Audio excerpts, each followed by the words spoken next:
62 suspected immigration offenders arrested. There were studies of local areas where people... Sisters, brothers, and friends, thank you for inviting me to this important conference on mapping the controversial Go Home immigration campaign and granting me the privilege of speaking to everyone here.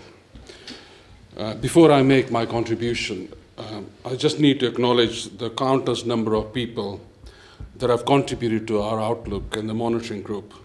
Amongst these include victims of many nationalities living in all parts of the UK who have faced destitution, displacement, detention, deportation, and death, and many of whom have inspired us by their fearless audacity in challenging state misconduct. The monitoring group is recognized as one of the leading anti-racist organizations in the UK, specializing in supporting families and communities suffering from state racism, the bedrock for institutional and popular and sometimes violent form of racism. Over the last 35 years, since our inception, we have become a permanent feature within the Black and Asian communities and their struggles for civil rights and state accountability. And through our national campaigns, we occupy a unique space in UK's social justice landscape. From the outset, apart from providing direct frontline services for our clients, we were mindful of two other priorities. First, to debunk the myths and stereotypes that mask the problem of racism and its causes, and to tell it like it is. Myths and stereotypes reinforce each other. The myth sets out the story, the stereotype fits in the characters. In an information society where communicators are in the engine rooms of power, it is in the discourse that they create that informs popular racism and influences government policy. And if public intellectuals and media commentators are so indiscriminate as to what they write and say, how can we expect the men and women in the street to distinguish between reality and myths perpetuated about people of color, black, brown, and yellow, asylum seekers, refugees, Muslims, terrorists, and so on and so forth? Second, our priority was to support independent, in-depth analysis of problems of Black and Asian communities through what was termed as action research, where thinking wasn't divorced from action, and where both thinking and action were part of the same dynamic process. Indeed, from what I've heard after talking to some individuals before my contribution, none of you should undervalue the work that you've started. Bringing your research findings and the debates that stem from it back to communities is crucial in the current environment. There is an urgent need not only to develop methodological processes and approaches which provides voices to grassroots struggles, but also to develop new thinking and new languages around racism and rights that cuts across communities.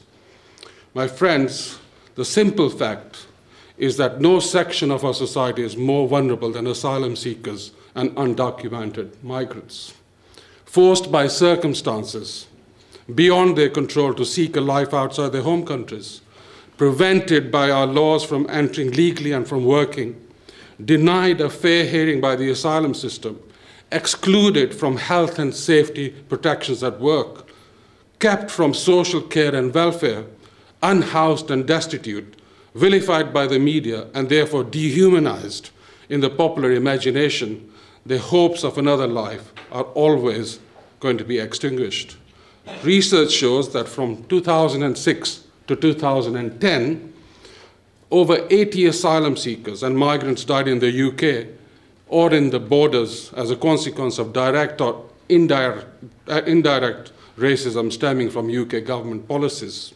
For instance, 28 died at their own hands, preferring suicide to being removed from their asylum claims but then turned down. 7 died while in prison custody. 10 were killed in the UK streets in racially motivated attacks. 2 died as destitutes, unable to access services, and the list goes on. Now we are filled with daily new images of migrants attempting to enter the continent of Europe.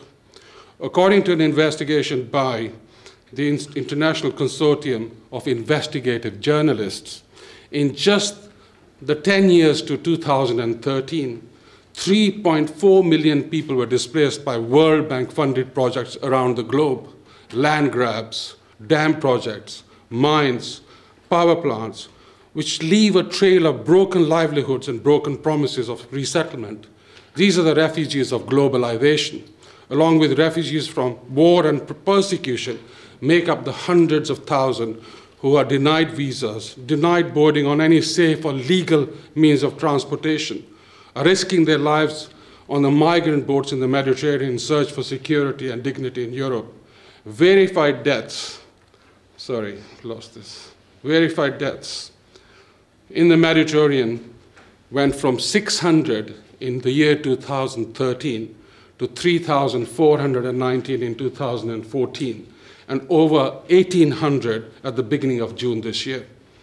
Those who have made the epic, perilous, and dangerous journeys deserve European leaders to show compassion and imagination.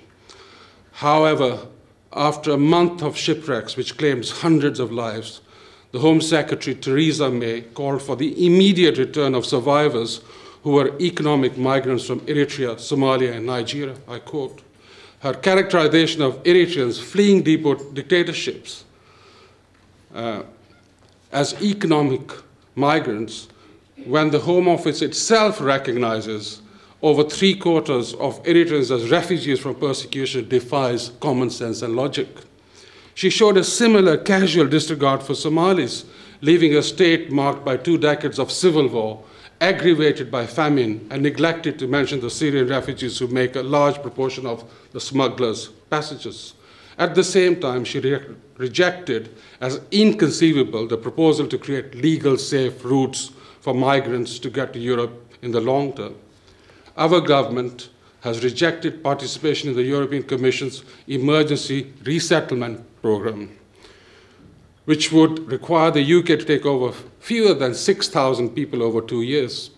Its proposals to destroy smugglers' boats by military action, adopted by the EU and presented as a noble blow against traffickers and modern slavery, was denounced by 300 leading migration experts as a continuation of the centuries-old, I quote, use of violence to prevent certain groups of humans from moving freely.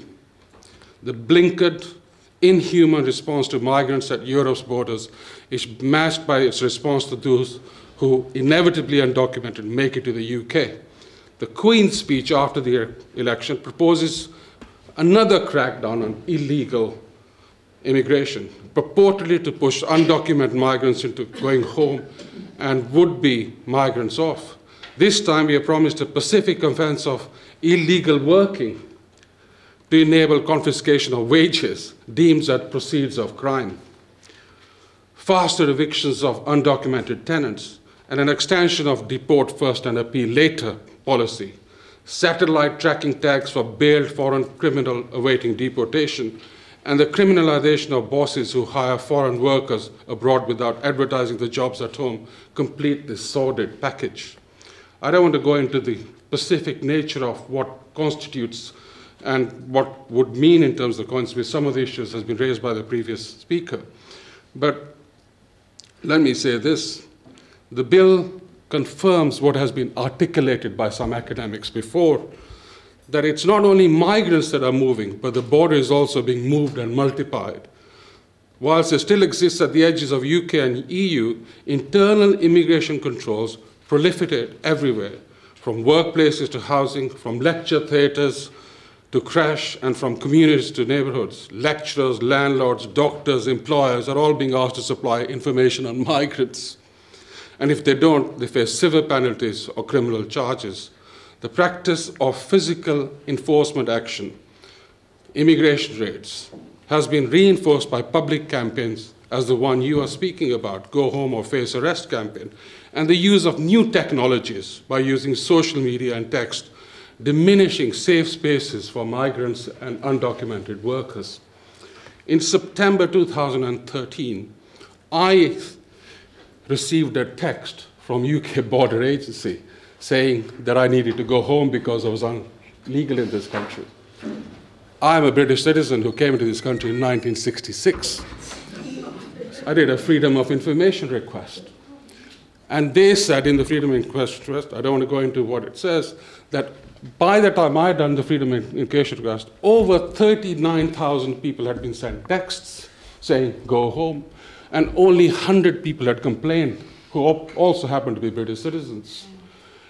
Now, we led a campaign with Professor Lee Lesbeck and the media, and the social media campaign picked the story not just in this country, but across the globe. Over 1 million people tweeted this, and they were forced to make an announcement in Parliament. It's not a coincidence, but it's the same time when this van campaign was going on. And we were conducting a massive campaign in Chinatown through our project called Min Kwan. We found out that immigration raids are taking place in Chinatown, in London's Chinatown, persistently. Over 17 business premises had been raided, and in many cases, the manner in which these raids took place, in the way you described it, was unlawful and racist in nature, given the language used by enforcement officers. We managed to create a campaign within Chinatown, which saw the closure of the whole Chinatown for 2 hours on a Saturday. 99% of businesses closed their shops. 98% of the workers who work in businesses went on strike. Big debate about whether the campaign supported businesses or workers. Fact is clear that in this climate, it's possible, depending on the strategy that we adopt, to challenge, even in the short term, the enforcement actions by immigration officers, despite the climate that exists. Let me give you 2 other examples. I don't know how many minutes I have. All right, thank you. 1. 9. I told you I'm on time. I'll take 10. Sorry. All right. Okay. All right. You take Anyway, let me just take you give me another example. I think the tremendous work done by activists over a period of time in Campsfield, in Yarlswood, in stopping the vans going around by Southall black sisters in Southall, small as they may seem, can sum up into a massive movement, providing we link and develop a strategy around it. I'll give you 2 examples that we've been involved in, which I think can work in this stuff. And this is just a conversation. It's not a recipe for what may work. I was the coordinator for the Stephen Lawrence family campaign in 1993. And when Stephen was murdered by racists in Eltham on 22nd of April 1993, the police immediately conceded that it was a racial murder. But they did no investigation. And by October that year, the CPS decided that there was no viable evidence to charge anyone. The only time the suspects got charged were when Nelson Mandela visited the family and made a statement that black lives are as cheap in this country as in South Africa. Suspects were arrested, and when Mandela left, they were released. In August 1993, I went with Dorian and Neville Lawrence to the Notting Hill Carnival, trying to get a petition signed for a public inquiry. You know how many people signed? 30. Not because they didn't sympathize with the Lawrence family, but because they believed it is not possible to change the state and how it responds to racial murders. The family, through its campaign and legal team, created a massive challenge to the state. They took unprecedented action by having its own private criminal prosecution, which we lost.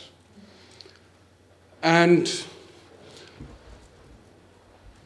we lost because the judge decided the evidence in terms of eyewitness was contaminated. I don't want to go into the details, I don't have time for that. But the point I make is this: 9 years of campaign led to the first ever public judicial inquiry not just on a murder, but on a racist murder.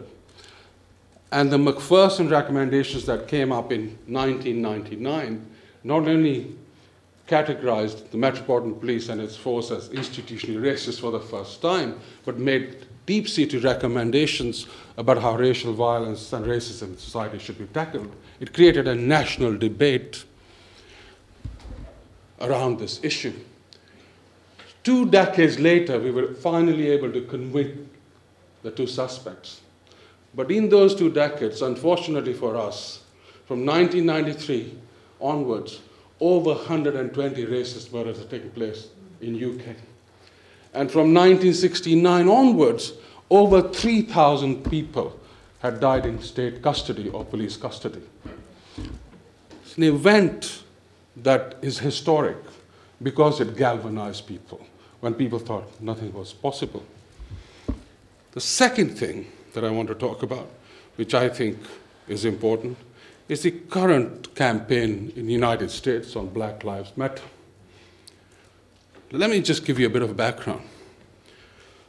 Freddie Gray, a black man, had his spine severed and voice box crushed for just making contact with a police officer.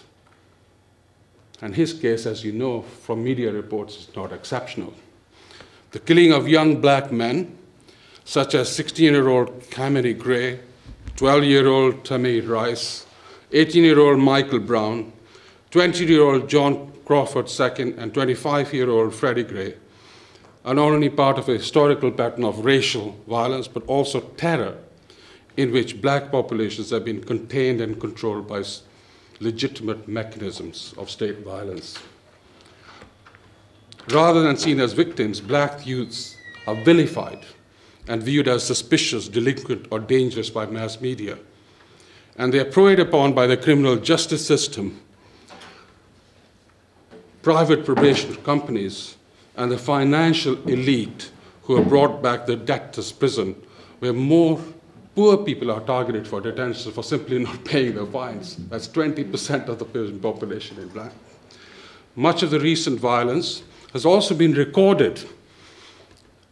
The chokehold of Eric Garner on Staten Island, New York, the beating of great-grandmother Marlene Pinnock on a Los Angeles freeway, and the gut-wrenching case of the 17-year-old Victor Steen, tasered while riding his bicycle and then run over by the police officer in Pensacola, Florida, were all caught on videotape and have reached hundreds of thousands of watches on YouTube.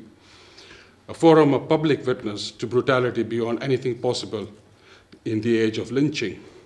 The haunting symmetry of death every 3 or 4 days links us to the uglier time that many would prefer not to think about, but which reminds us that the devaluation of black life in America is as old as the nation itself and has yet to be confronted. Not only is a black person killed by the police every 3 or 4 days, but the rate of police killings in black Americas is nearly the same as the rate of lynching in the early decades of the 20th century. That's the reality of black America. When journalist Amy Godman asked Anya, a 13-year-old black girl in Staten Island, why she was marching to protest the death of Eric Garner, this is what she said, and I quote, "I want to live until I'm 18. You want to get older. You want to experience life. You don't want to die in a matter of seconds because of the state or cops." Democracy for this 13-year-old has not only receded, but civil institutions have also become toxic and dangerous. It's a challenge we face, and she sets a challenge for us globally.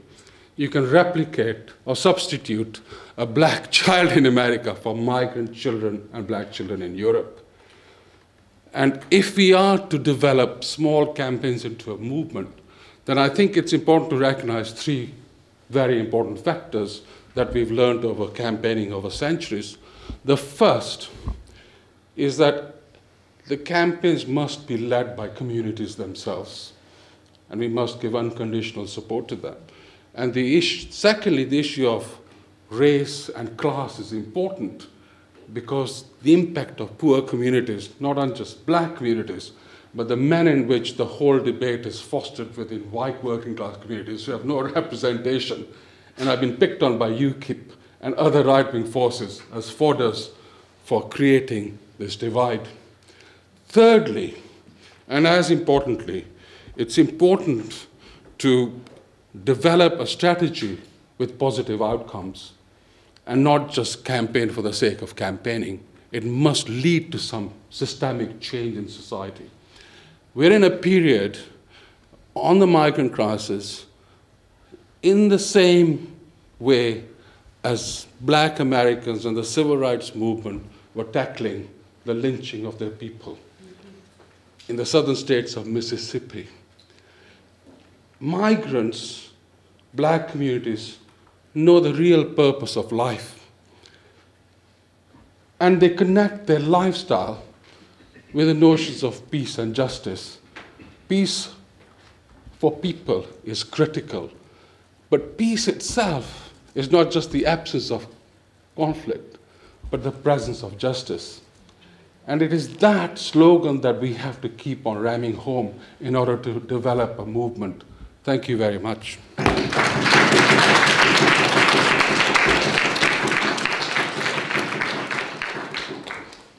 Okay, I want to generate some discussion. So any thoughts that come to mind before we start asking questions? I don't necessarily want you to ask the questions of the speakers. I would rather the speakers have thrown out a number of comments. If you can pick up those comments, then that would be great. From what I've gathered, the questions that come to mind for me that might help shape the discussion is, how do we imagine new ways of thinking about race and immigration? What connections can you make in terms of Bridget's call to examine anew the fantasy of citizenship?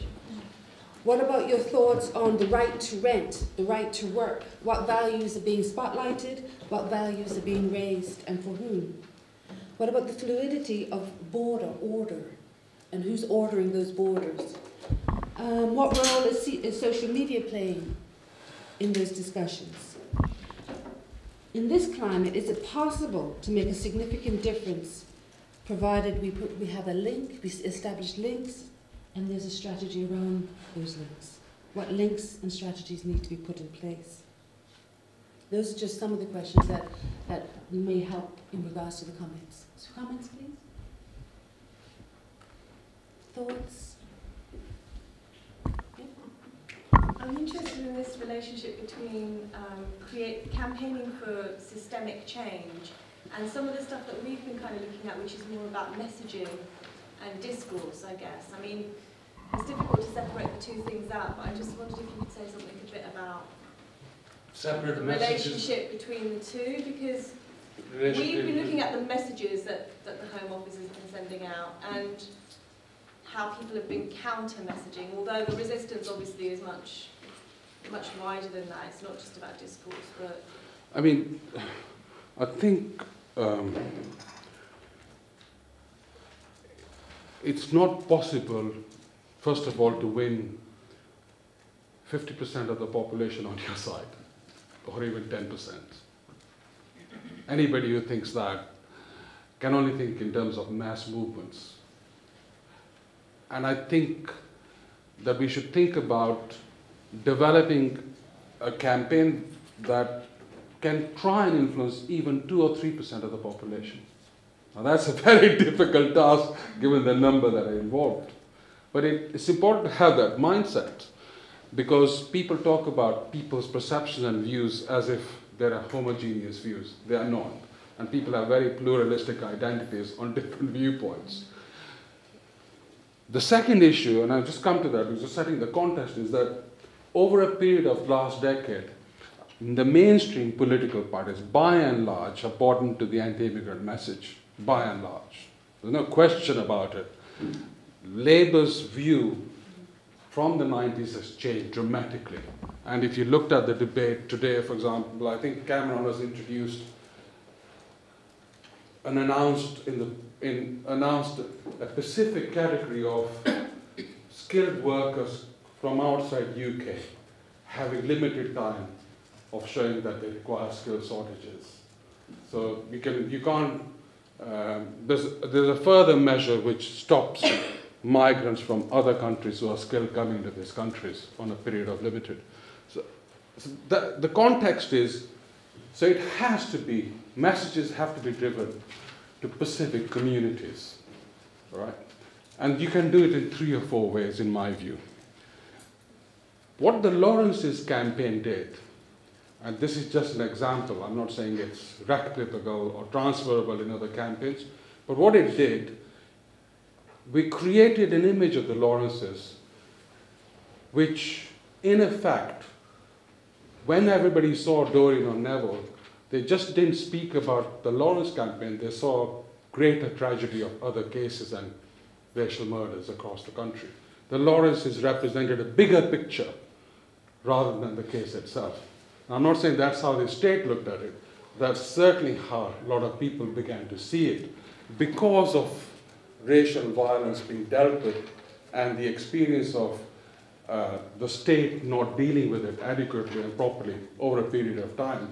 The Stephen Lawrence murder took place in Eltham in southeast London, and in a year before that there had been 3 other murders. The BNP had set up its office and there were demonstration after demonstration against the BNP and the messages it represented. So the Lawrence campaign created a face of a greater tragedy. Now, is that possible, for example, in this climate, with a Muslim woman wearing a hijab experiencing the same thing? I think it's a valid question to ask. I don't think it is possible, but I don't think we should be stopped by giving that message out. So the purpose of messages have to be to change mindsets over a period of time among a smaller number of people. The messages have to, the second targeted messages have to be in civil society representation and civil society representation. I'm involved in an inquiry that has been announced, which is Mark II Stephen Lawrence inquiry. Tell me to shut up because I have a tendency of speaking when I'm asked a question, so if I've gone over, just tell me to stop. I'm involved in an inquiry, which is Mark II Stephen Lawrence inquiry, where there's been allegations that the protest groups, including the Stephen Lawrence campaign, was spied upon during the Lawrence inquiry. And the revelation by a whistleblower called Peter Francis in his book Undercover and Interviews have forced the Home Secretary to announce a judge-led public inquiry which will take place next year. And what the undercover book reveals is that police officers targeted women in the environmental groups, had relationships with them and had children from them. Right? There are 7 women like that. They targeted environmental groups and animal rights groups and actually colluded in criminal acts and over 100 animal rights acts. Sorry? Instigated and colluded. Sorry. Lambert is one of them. All right? Instigated, planned. In fact, they wrote leaflets which people were done for in McDonald's. And 100-odd people, animal rights activists, were imprisoned. In fact, 50 have the convictions quashed in the last year.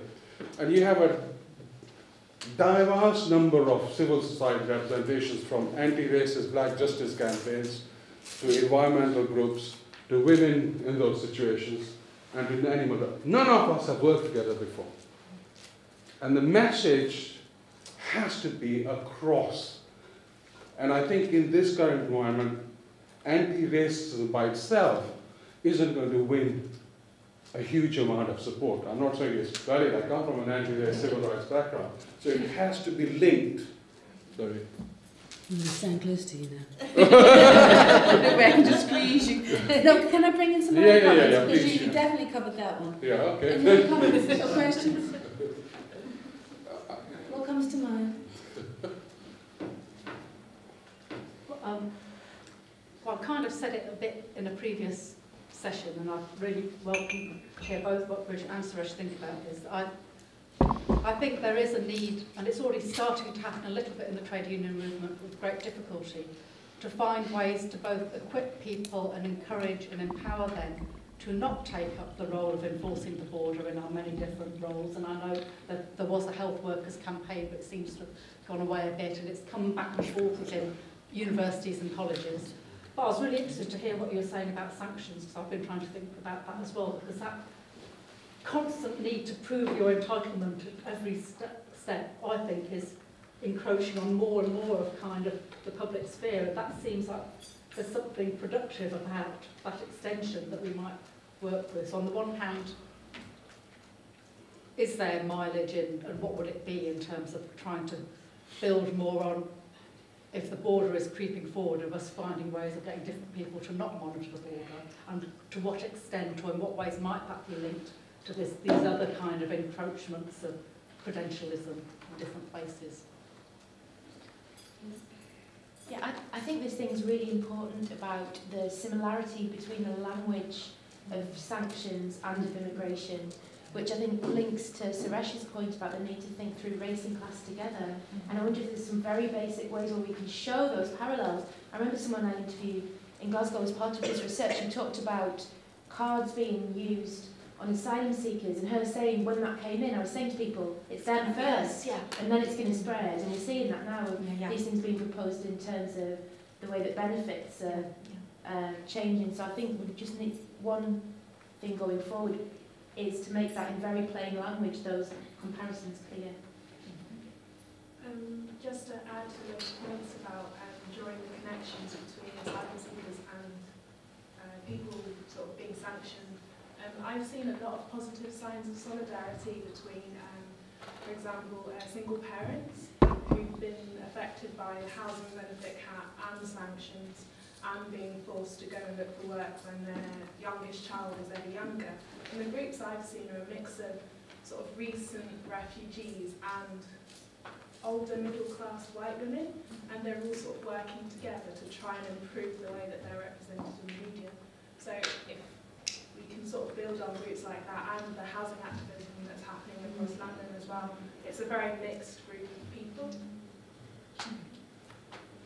Yeah, just on the back of that, in Yorkshire we've had quite some fun trying to resist G4S's inroads into asylum housing, and it's been really, really hard.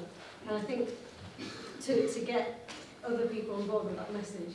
So we know now, because Serco and G4S went to Parliament and gave evidence and said, we did this as a lost leader because we want to try and take over social housing. Okay, they didn't quite say it in that sentence, but they said it in a few more words, but not that many more words. So we know that that's the tactic. And so it's obviously incumbent on us, going back to what Rita said this morning, it's not just the migrant sector who are often siloed, but migrant researchers are often pretty siloed as well. And it's obviously the case that as academics and researchers, we have to work more with people who are working on evictions, social housing, sanctioning and so on, and draw the links, like you say, but also in campaigns, and to try and get the housing campaigns on board and the unions on board with resisting G4S hasn't necessarily worked that well. I mean, maybe in some small cases there have been some ways forward, but I think that is the way forward, because that is exactly what's happening. It's not like some kind of conspiracy theory that we're all discussing here. It's actually the plan is to roll out what has been done to asylum seekers to everyone else. It's not a theory, it's just an actual conspiracy.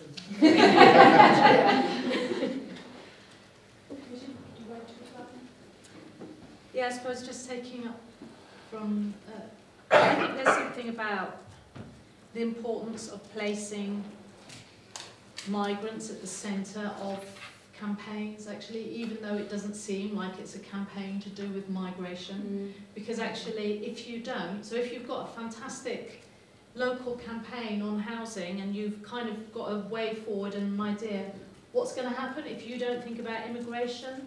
As soon as you get a little bit of success, somebody's going to start coming and say, oh, but what about migrants? They're going to be taking the housing. So actually, I think it's politically really important to start making those connections before they get made, because it is the ultimate divide and rule, I think. And I don't know, I suppose I've got to say it. But I think that there is, I would say to kind of migration researchers, there is, the elephant in the room is, well, what do we think about immigration controls? What actually do we think? Do we think that they can be just? Do we think that they can be, I couldn't say anti-racist, but non-racist? Or do we think that doesn't make any sense at all? And I kind of think we tend to slightly dance around that question, but actually that's when enforcement really makes us, it's like, what's okay? You agree with this so much, come on, do it. Yeah, you know, or you don't, if you don't agree with it, put your money where your mouth is. So I suppose, you know, I just think it is important to ask that question, not to expect everybody to give an answer, but just to kind of put it out there that it's an important question that we all reflect on.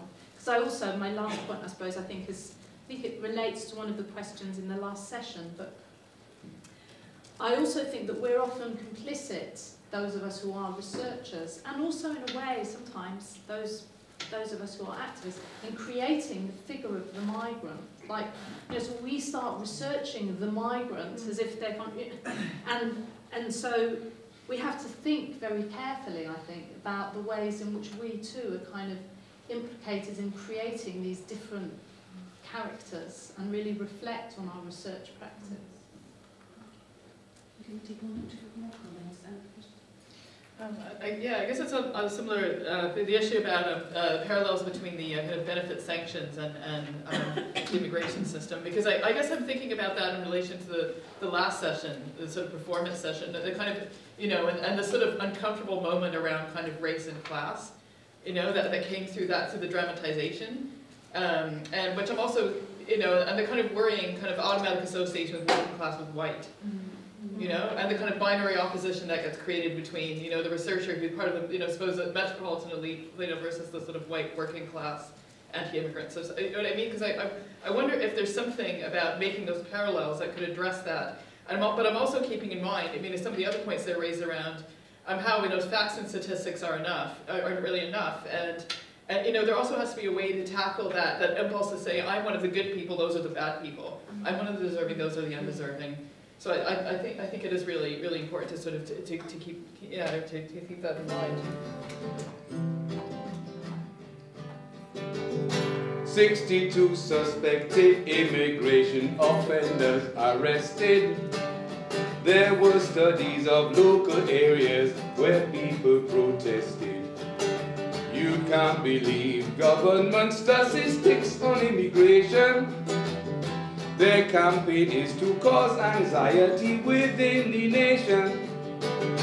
The debating was so intense as we all tried to make some sense of the mapping immigration conference.